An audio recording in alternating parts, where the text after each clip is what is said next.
Hey, everybody. Thanks for joining me again.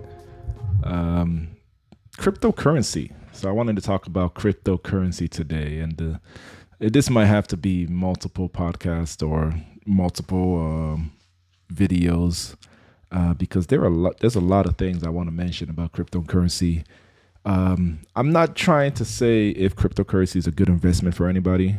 I'm not trying to say it is. I'm not trying to say it's not.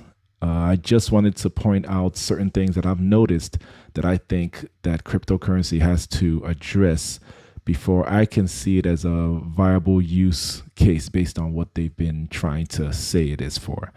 Um, I don't think I can speak on everything that I'm thinking in just one video, so there are probably going to be multiple videos coming after this. So please watch out for it, and hopefully you enjoy it. First thing I wanted to talk about, at least, is the initial use of what people that the people that created cryptocurrency, what their main objective was for the use. Now, of course, most people have probably heard about they wanted to make a currency that the governments couldn't control, they couldn't withhold or restrict anybody from using. Wanted it to be free form. No single government can control that currency. That is a noble and good idea if it could work as us not being humans.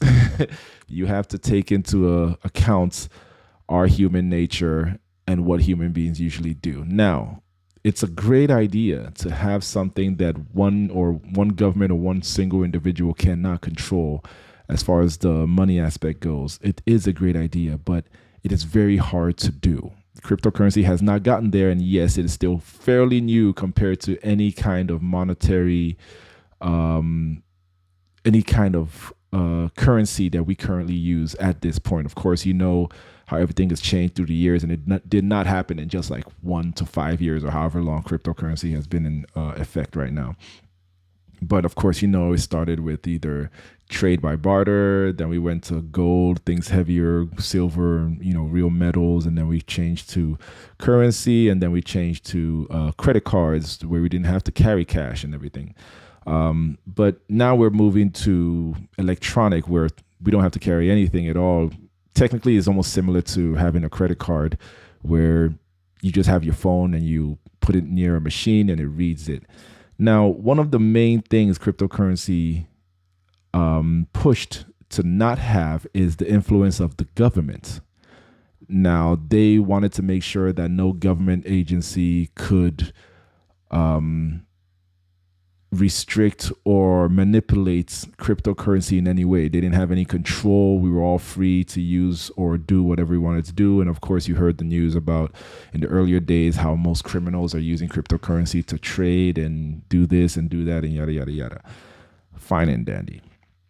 But one of the issues I have with it now is the original OGs that were with cryptocurrency from the beginning are either changing their views or they had to change their views because they either realized that the way that they were going, cryptocurrency wouldn't have a longevity per se. I know, yes, it was skyrocketing in the beginning, but this is just my opinion. I can't see the future, so I'm just saying what I think would mostly need to happen for things to function properly or cryptocurrency to succeed. Now, in the beginning, of course, they were pushing, they didn't want any government interaction, no government influence. They wanted to be separate from the government and manage their own thing. We don't even know exactly the actual people managing the Bitcoin I'll use since it's the most popular, of course, Bitcoin or anything, because it's supposed to be, unknown. But you have IT or tech people that are actually managing the use case, of course, and everything like that. But they didn't want any government influence. Now, the problem with that is without any, not the father figure is not the right term, but without any policing of currency, it becomes like the wild, wild west. It becomes an area where anybody can do anything to gain whatever they want. And then, Bitcoin, I'll use Bitcoin, started getting the kind of a bad rap of it's used for criminals. Stay away from it. Don't use it. But that's a problem because they need people to be using it, because that was the main reason. They wanted to show that a currency can function without a government backing. So they needed people to trust it, to use it, and to show, hey, look, you can track every single ledger. It's out there for the public to see. You don't have to have the government say that they're going to help you manage or know who is using the money. But of course, the identities are more private. Now, in that aspect, they were hoping that the government wouldn't get included or involved in it. But the problem with that is, without the government involvement, it's not safe to use per se. Human beings have to be policed by other human beings. If not, it only takes one human being to do a huge damage on somebody. I mean, look at all the criminal aspects of when it comes to regular cash and dollars, all the people that have stolen. It's usually a few that steal from a lot.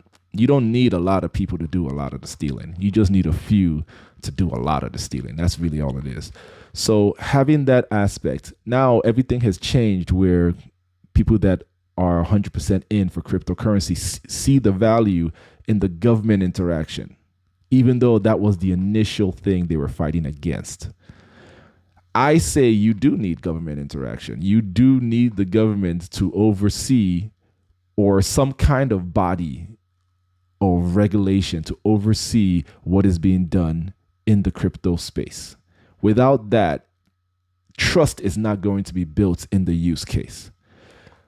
I cannot see a way that cryptocurrency, unless it's just too early.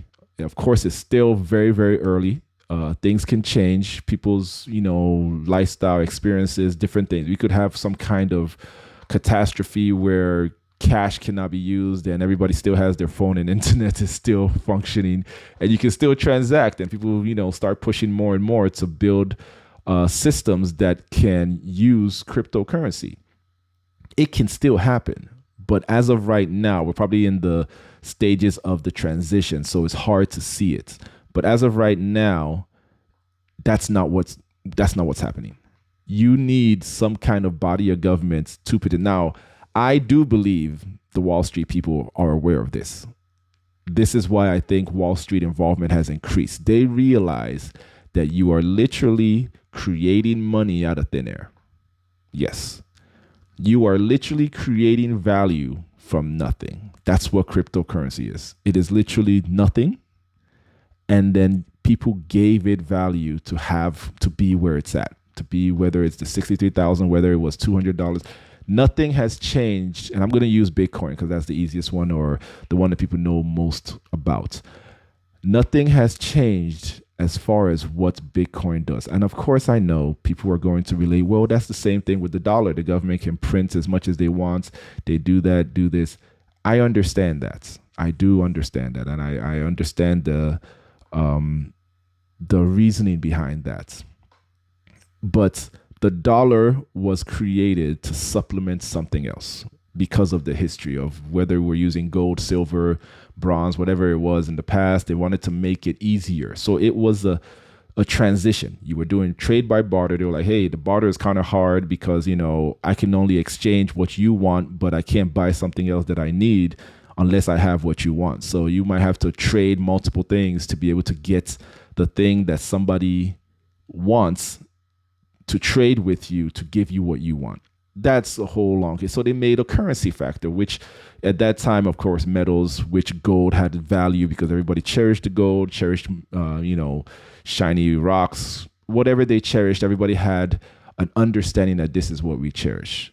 And then those became too heavy if you wanted to buy real estate. You had to bring like a treasure chest to just buy a house probably in those days. Not ideal, rather than carrying cash that's paper, made out of paper. Now, of course, paper had its own issues when it was first created because it was just regular paper before the higher end technology came about of putting security towards it. But it was just paper that somebody could just print with regular ink. It was the old days. Nobody had any high end technology or, reason that out. Of course, as things went by, more advances went with the dollar, more security to prevent people from making their own currency and just inflating the whole economy. Great. Then it went to credit cards. People don't even use cash. I know I really don't carry cash anymore. If you were to check my wallet, I probably don't even have $1 in there. I just use credit card because it's easier and to carry, easier to manage. I don't have to keep tracking every single penny, dollar, and everything else that I have in my wallet. So that's great. It was a continuous flow, a continuous transfer or change to what was being used based on the initial. Now, cryptocurrency is removed from that. Cryptocurrency is not a technical change. It's not that the dollar said, you know what, we're changing all dollars to cryptocurrency. Because you can have American US dollar, and then for every, for every dollar that is brought back to the central bank, they destroy it and create a cryptocurrency. They're not doing that right now. So cryptocurrency is a standalone on its own, not associated with any country's history or anything like that. So literally, they are creating it from thin air. Okay, that is perfectly fine. You can give value to whatever you want. I am not saying that that's bad or good. I'm just expressing what I see. So as the creation is, they have to make sure people can believe in it. Now, that is why the value, of course, started from, I think you can mine it easily with the computer to the value it is now. I think it's in the 60,000s right now. So by doing that, it needs some kind of backing. The people that are backing it, nobody knows really who they are. And I'm not talking about, you can't research it and find, oh, this is the company that's managing that's managing Bitcoin, that's managing Ethereum. You can probably find them, but you don't know, you can't interact with it, you can't get a hold of them. It's not as easy to know, hey, the government of Canada has Canadian money. We know who to go if Canada's money is kind of sketchy. We know who to punish. We know who to yada, yada, yada. We all know that. For cryptocurrencies, you can make it in any country and anywhere. So there's no real way to actually hold people accountable because anybody can have cryptocurrency in anywhere. So it's kind of like a huge melting pot where anything goes. So it's a lot harder to do the management of cryptocurrency.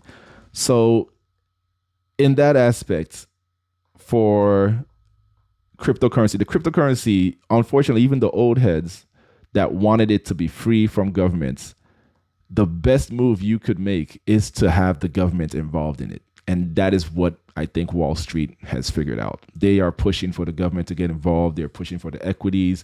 They're trying to make it acceptable everywhere so that they can literally just print money. They have seen it as a way to create money from thin air, which is what investing is. You're trying to make money. So I'm not saying it's bad. I'm not saying it's good. I'm just saying what I see happening. They have found a way to make money from thin air. And who would not want to just create money out of nothing? So as an investment, cryptocurrency, I see one of the things that it has to do to get to where it wants to get to, it needs to be accepted by the government, even though that was not the initial thing. So anybody that was a diehard crypto person that's, believed in the separate from the government. Yeah, I don't think that if that happens, your idea or your vision of cryptocurrency will succeed. That is just one of I'm going to make multiple different videos of all the different things that I believe needs to be done before cryptocurrency actually is able to be used in a regular day life. But one of the first ones, which is happening right now, which is being pushed by either the lobbyists or Wall Street governments, individuals, they are pushing hard for the government to accept cryptocurrency. And I do see that it might happen. It might happen, even though, the people running the government are usually the older heads. So they're more used to older styles and older processes of how money exchange. So they're more comfortable with the cash, most likely. I mean, most governments is just older people, I would say. Sorry, hopefully I didn't offend anybody by stating your age. But older people that are used to cash. And of course, when that generation, retires, I won't say the other word, but when that generation retires, the next generation that's probably more used to credit cards and more susceptible to accepting crypto, certain laws would change. And then when that generation passes on and the people that are used to crypto come around, you probably see more friendly laws towards cryptocurrency. So it's looking like it's heading towards that direction. But that's one of the things that I think needs to go. So anybody that's still holding on to cryptocurrency, believing in the old ways that we wanted it free from the government, yeah, that's not happening. If you think that's going to happen, you should just sell all your crypto. If you want to just change your views and decide, you know what, I feel like I want to just take a risk and hope that the value goes up, then you might just want to change your views. Like, yeah, I didn't want the government to get involved, but since they're involved, the value has skyrocketed crazily. So you know what? Why not? I'll just stay in for the ride. Now, full disclosure, I am not a big investor in crypto. I am not. I know I dabbled in it. I put a couple dollars in it in the beginning, but honestly, I am not a 100% follower. I am an investor. I do review and look at things and how money is moved and how I can make more money. I think almost everybody tries to be. But I am not a hardcore crypto investor, so I don't really have any gain or loss in it. But I do see for what it is, what's going on.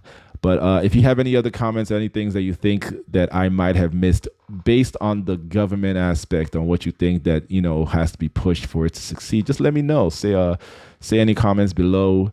And just don't forget to subscribe to the channel. Thanks again for listening. You guys have a great day.